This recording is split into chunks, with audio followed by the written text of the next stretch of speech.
Autre question? Oui. Bonsoir. Juste par rapport à la question, j'ai une réponse qui, je pense, pourrait peut-être éclairer davantage. Je pense que l'État, pourquoi c'est important? Parce qu'il y a la question du financement. Aujourd'hui, on est plein à être des acteurs associatifs, soit en mode indépendant, ou soit en mode en travaillant dans des structures. Et il y a toujours cette question du financement qui se pose. Et aujourd'hui, moi je trouve qu'on marche un peu la tête à l'envers, c'est-à-dire qu'il y a beaucoup d'appels à projets qui financent des dispositifs qui sont décidés par le haut, pour lesquels il y a un cahier des charges. Et nous, acteurs associatifs, on doit faire des zigzags pour pouvoir rentrer dans le cadre et pouvoir répondre à l'appel à projet. Et même des fois, ça se trouve que nos projets sont carrément différents de ce que l'appel à projet présente. Et on doit travestir nos valeurs pour pouvoir avoir l'argent. L'État, en vrai, c'est en haut, mais l'État, c'est nous. L'État, c'est aussi nous. C'est-à-dire qu'à un moment donné, il faut qu'on arrête de faire des zigzags avec nos valeurs pour pouvoir rentrer dans le cadre et avoir des financements. Il faut qu'on tape du poing sur la table et il faut qu'on change les choses.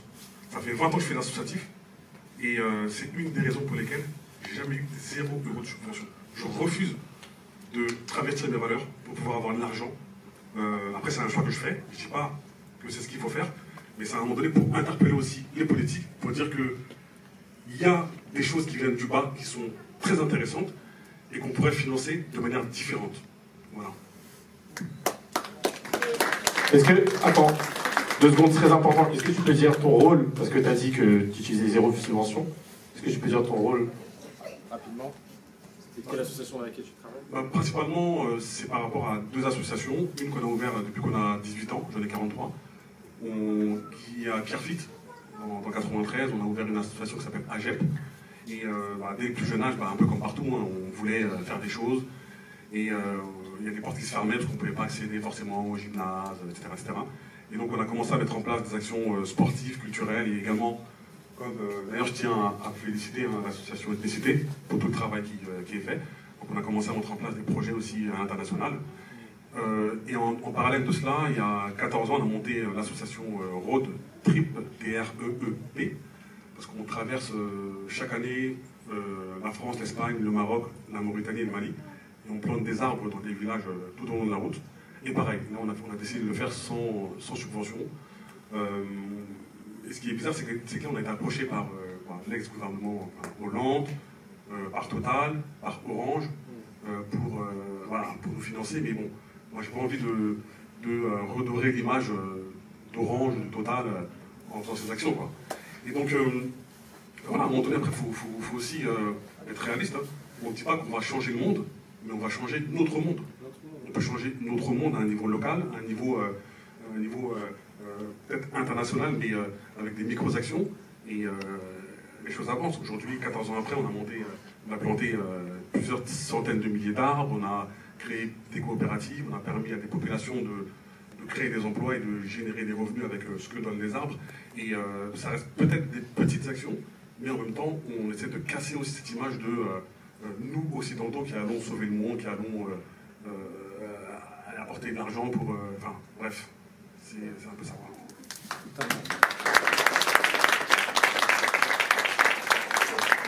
Bravo pour ces actions. Est-ce qu'il y a d'autres personnes qui ont des questions ou des avis ou des choses à dire par rapport à ça? Aïda, présidente.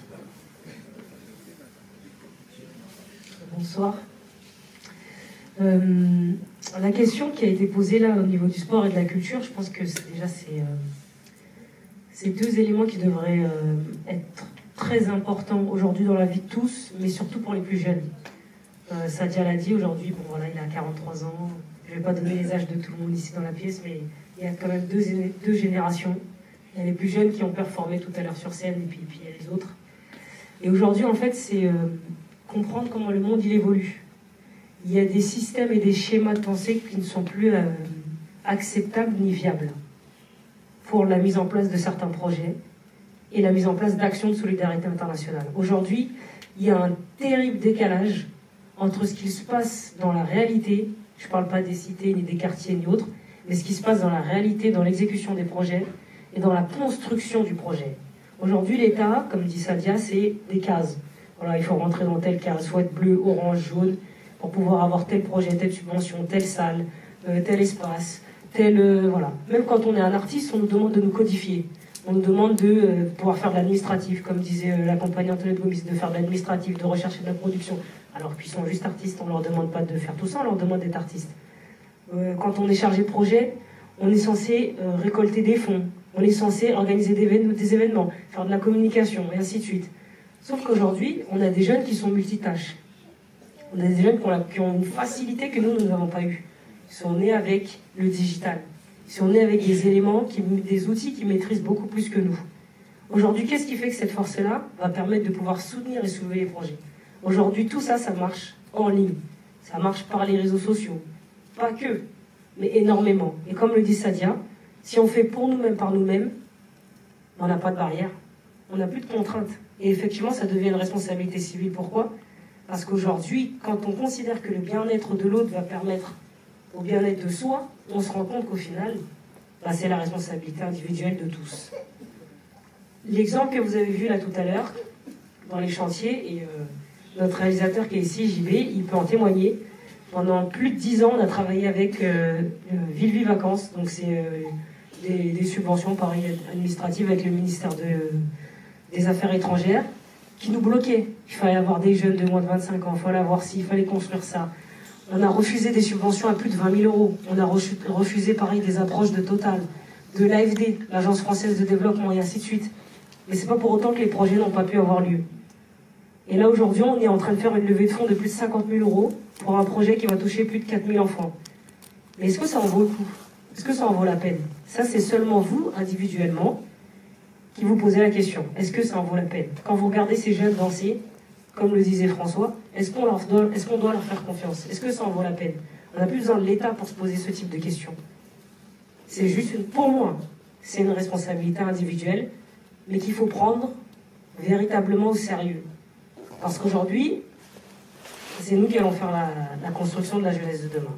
Et là, je m'adresse aussi beaucoup, et vraiment essentiellement, aux plus jeunes, parce qu'aujourd'hui, on fait des projets, mais demain, ça va être vous les artistes, ça va être vous les sportifs professionnels, ça va être vous les acteurs de différents projets. Et tôt ou tard, que ce soit en entreprise, comme à Nourette, ou bien en compagnie, ou bien individuellement dans vos projets, vous allez avoir besoin à un moment donné de monter un projet. N'attendez rien de l'État. Nous, on l'a fait pendant X années. Aujourd'hui, on se rend compte que c'est un système qui ne fonctionne pas, qui est totalement arbitraire. Et je pèse mes mots quand je dis ça. Par contre, réfléchissons à un système qui pourrait repenser en fait l'utilité du projet. Et comprendre que le projet, en fait, c'est pas juste impactant individuellement, mais collectivement. C'est juste mon point de vue.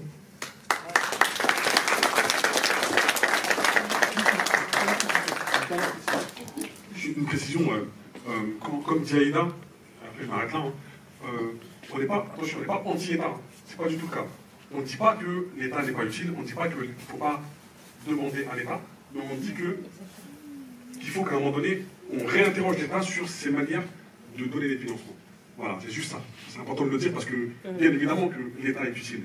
Il y a de très belles choses, des dispositifs qui sont très efficaces, mais certains ne le sont pas. Voilà. Merci. Merci.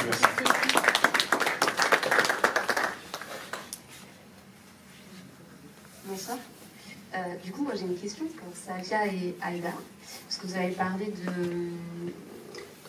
du fait que, en fait, parfois vous vous débrouillez pour avoir vos propres moyens de financement. Pourquoi vous refusez certains financements, notamment de Total, Orange? C'est une question ciblée, je fais exprès. En fait, c'est pour mettre en lumière les raisons, parce que je connais un peu globalement.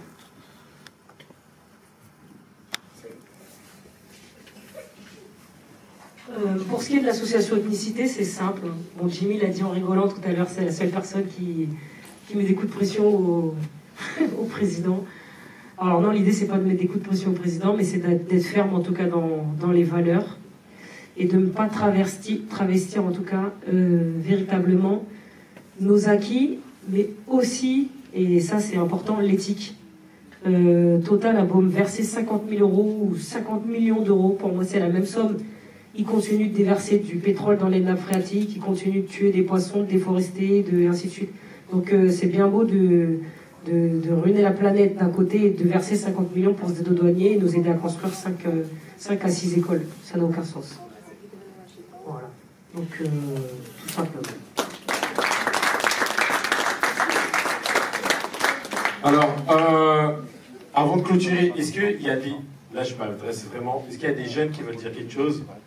Erika, tu veux dire quelque chose? Non. J'ai vu que tu avais levé la main. Est-ce qu'il y a des jeunes qui veulent dire quelque chose? Est-ce qu'il y a des jeunes qui ont des idées de projet même au futur? Ah, t'as une question? Vas-y, on va. Oui, par rapport à ce qui a été dit. Alors, s'ils refusent les subventions de Total, par exemple, parce qu'ils font du mal à la planète ou quoi qu'est-ce, mais même s'ils ne prennent pas l'argent, ils vont continuer à faire ce qu'ils font. Peut-être autant prendre l'argent. Au moins, ça va faire une petite balance. Ça veut dire, au lieu d'avoir 2 écoles, on aura 5. Mais même s'il n'y en aura que 2 écoles, il y aura toujours, ils vont toujours déforester et compagnie.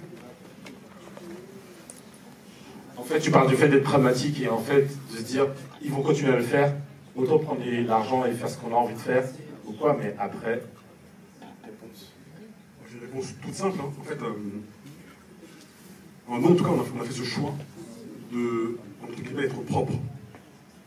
Être propre et d'assumer le fait qu'on peut monter de grands projets pour l'humanité. Et que ces projets, ils ne sont pas issus d'un gouvernement ou d'une grosse boîte, ils sont issus de nos cités. Aujourd'hui, on est hyper content quand on prend la route et qu'on voit des bouts de forêt qu'on a plantés, qui resteront 100 ans, peut-être 50 ans, 200 ans. Les gens avec qui on a fait ces choses-là, ils savent qu'on n'a pas été financé. Ils savent que ces projets sont nés dans nos cités. Et c'est hyper important. C'est hyper important, là-bas, mais ici aussi. Parce qu'à un moment donné, surtout des générations comme nous qui avons quand même un peu de la bouteille, on va dire, on montre un peu l'exemple pour les plus jeunes. Et il y a beaucoup de gens qui veulent monter des projets et qui malheureusement ne vont pas jusqu'au bout parce qu'il y a cette question du financement en fait.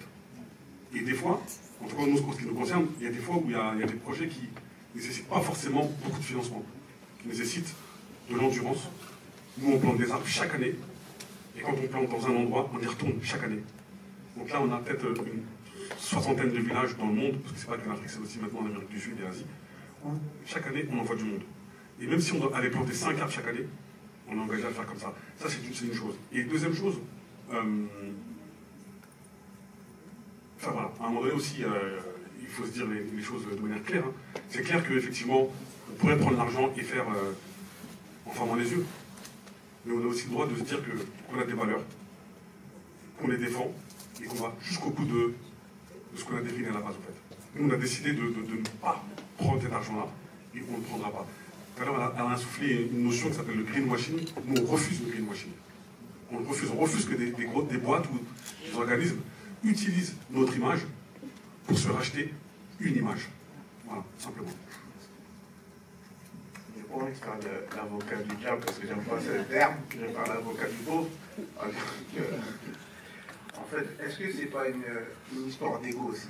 De dire, ouais, nous, on ne fait pas parce qu'on a nos valeurs. Mais en fait, tu peux avoir les mêmes valeurs tout en faisant plus. En fait, moi, dans le sens où je vois, c'est que au lieu de faire 1 hectare, t'en fais 5. Et peu importe d'où vient l'argent, nous, faut voir la finalité aussi. C'est-à-dire que, par exemple, si on prend ça dans un autre axe, c'est-à-dire, vas-y, Total, il nous donne de l'argent pour aller nourrir des pauvres, nous, on n'a pas beaucoup d'argent. On va nourrir 5 pauvres. Mais si on peut en sauver 100 ou 200 en plus, prenons l'argent. Non? Je ne sais pas ce que t'en penses. En fait, si tu as envie de prendre l'argent, il n'y a pas de souci. Hein. Non, c'est pas. Moi, en tout cas, nous, c'est un choix qu'on a défini. C'est pas mon choix à moi. C'est-à-dire que même dans le fonctionnement de nos associations, il faut se réinterroger. C'est-à-dire que quand on crée une association, on fait une assemblée générale, on définit les choses. Les choses-là sont définies, elles sont gravées dans le marbre. Après, si on veut revenir dessus, on revient dessus, mais tant qu'on n'est pas revenu dessus, on reste comme ça. Je prends un dernier exemple. On m'a déjà proposé de l'argent sale. De l'argent de la drogue. Maintenant, c'est moi qui pose la question. Admettons des dealers qui veulent se racheter une bonne conscience, ils viennent te voir, ils disent voilà, vas-y, tiens, prends 100 000 euros, il va nourrir, je sais pas moi, 2000 pauvres. Est-ce que tu le prends ou pas? Moi, personnellement, non.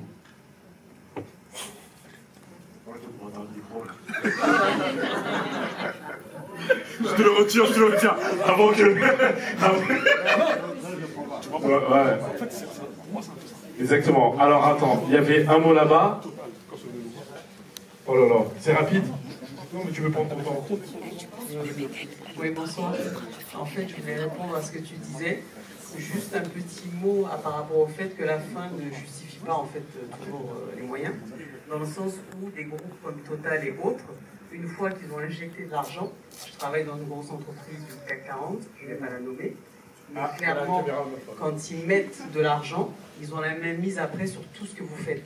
Et il ne faut pas se leurrer. Même si ça paraît peu pour eux, parce que c'est peanuts vraiment, hein. Même vous leur demandez 1 million, ce n'est rien.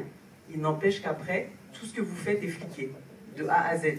Et on vous dit non, n'allez pas dans cette direction-là, vous allez là-bas. Vous perdez votre indépendance. Donc il faut savoir, il faut faire un choix. Moi j'estime qu'il ne faut pas laisser ces gens-là rentrer dans le système associatif, parce qu'on se perd. Et l'État reprendra la même mise sur des choses sur lesquelles on est totalement indépendant et en toute liberté. Et les gens interviennent, ils ont une satisfaction. Tu parlais d'ego, je ne pense pas que ce soit un ego. C'est une satisfaction humaine d'aider son prochain. Et aider son prochain, c'est s'aider soi-même. C'est aussi simple que ça.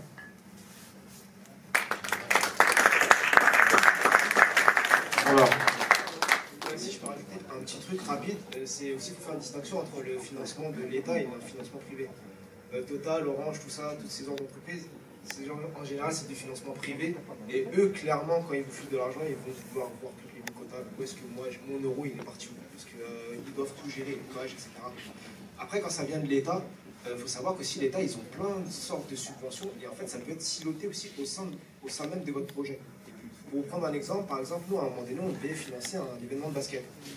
On avait du mal à demander des financements. On a vu qu'en fait, au niveau de l'État, il y avait un truc qui était mis en avant, c'était le sport pour les femmes. On a dit à les femmes, là, il y a un tournoi féminin de marge. Ils ont filé, et après, derrière, on a fait un peu, on a un petit peu, on va dire, décomposer un petit peu la chose. Mais en fait, il faut être assez malin aussi, parce que l'État, le problématique, c'est qu'eux, ils sont pas capables de savoir tout ce qui se passe, on va dire, au sein du territoire. Et donc, c'est aussi aux citoyens d'être assez malins et de se dire, sans devoir complètement tordre son modèle, mais de se dire, est-ce qu'il n'y a pas un petit pendant chez moi qui peut répondre à une problématique, on va dire, d'État? Et eux, en fait, ils ont juste besoin de répondre à ça et derrière, ils donnent de l'argent. Ça fait un peu braqueur, dans le fond, mais en vérité, eux, tant qu'ils ont donné de l'argent pour leur objectif, peu importe dans quel moyen ça a été fait ou pas, tout le monde il est content, et puis vous avez fait le projet, ils ont donné l'argent, personne ne regarde la comptabilité, et puis en général, on s'en fait comme. Merci Adorel. Alors attendez, encore une. T'as une dernière question? Après, il faut qu'on pense au Black Glaze. J'aurais voulu savoir, votre association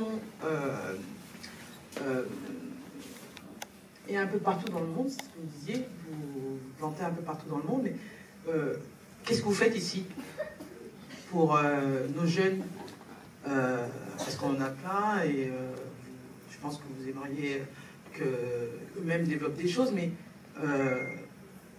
est-ce qu'il y a des actions à faire pour certains jeunes, dans certains quartiers, ou pas quartiers, hein, dans certaines campagnes qui pourraient les faire avancer, quoi, je sais pas.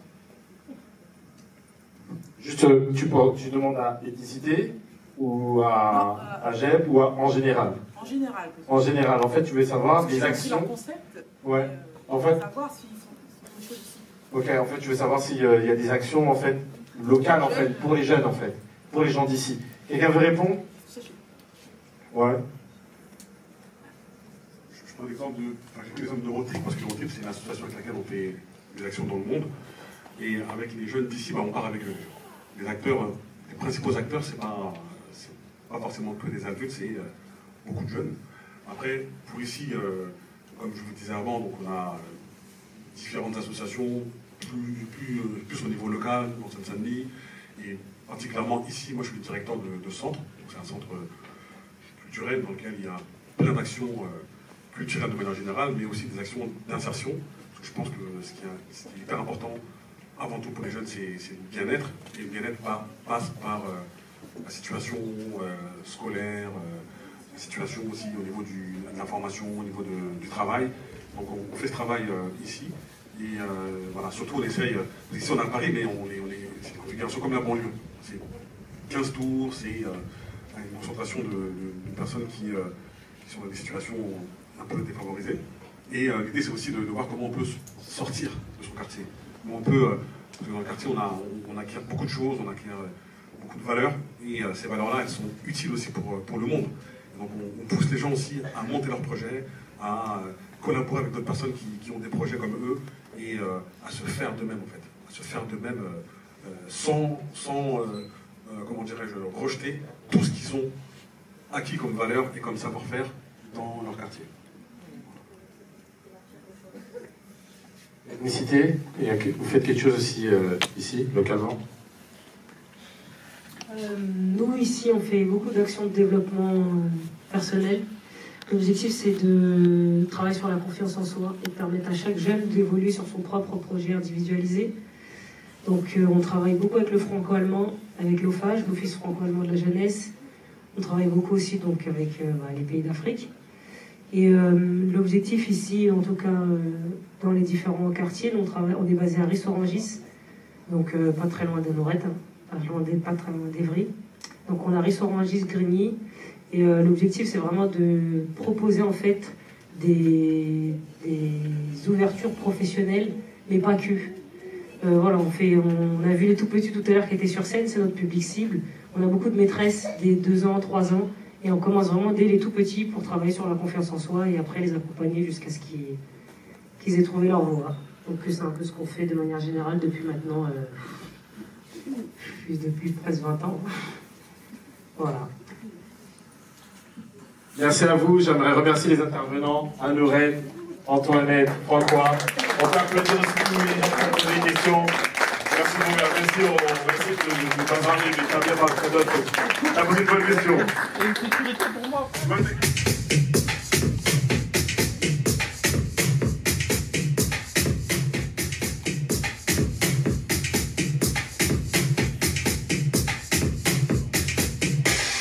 You listen to this music, you know, sometimes life when you're trying to find your way. Every step matters, so keep the beat. Walk the street, baby, give me. See, 'cause all the reason you keep me walking away. I see you walking away. I see you walking away. I see you walking away.